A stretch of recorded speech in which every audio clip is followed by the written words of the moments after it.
தமிழ்நாட்டை நீங்கள் ஆளப்போகிறீர்கள், அமைச்சராக ராஜாவாக இருக்க போகிறீர்கள்னு எம்ஜிஆர் கோவம் வந்துருச்சு. ஏன் ஒரு மனுஷனை தூக்குறது, ஆறுதல் படுத்துறது, தேத்துறது, அவனுக்கு வந்து கன்சோல் பண்ணுறதுக்கு ஒரு எல்லை இல்லையா? ஏன் நாட்டை போய் ஆளுவேங்கிற என்ன நினச்சிட்டு இருக்கிற நீ? ஏன்ப்பா காசு வேணுன்னா கேட்டு வாங்கிக்க. இப்படியெல்லாம் வந்து ஒருத்தனை வந்து மனசை வந்து போட்டு அவனை வந்து உசுப்பி விடாத அப்படின்னு சொல்லிட்டு 5 ரூபாய் எடுத்து கொடுத்துருக்காரு. இங்கே பாருங்க, இன்னும் கொஞ்ச நாள் கழித்து நீ ஹீரோவாக போகிறீங்க. அதுக்கப்புறம் நீங்கள் தமிழ்நாட்டில் மிகப்பெரிய ஹீரோவாகித்து நீங்களும் சினிமாவும் 2.5 கலந்து உங்களை வைத்த சினிமாவும் நீங்கள் தான் சினிமாவும், சினிமாவிலிருந்து உங்களை பிரிக்க முடியாத, பிரித்து பார்க்க முடியாத ஒரு நிலைமை வரப்போகிறது. சினிமானாலே எம்ஜிஆர் தான், வேறு யாருமே. அதுக்கப்புறம் தான் மற்றவங்கலாம். அப்படிங்கிற நீங்கள் தமிழ்நாட்டை ஆளப்போகிறீர்கள். இதெல்லாம் நடக்கும் பாருங்கள். இந்த 3 விஷயம் நடக்குதா இல்லையா பாருங்கள். அதுக்கப்புறம் நான் காசை வாங்கிக்கிறேன்னு அந்த பணத்தை வாங்காமே போயிட்டார்.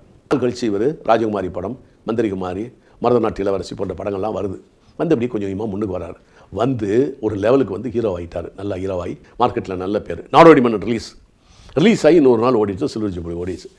காடு வேலை எட்டும் பொண்ணே, நமக்கு காலம் இருக்குது பின்னே.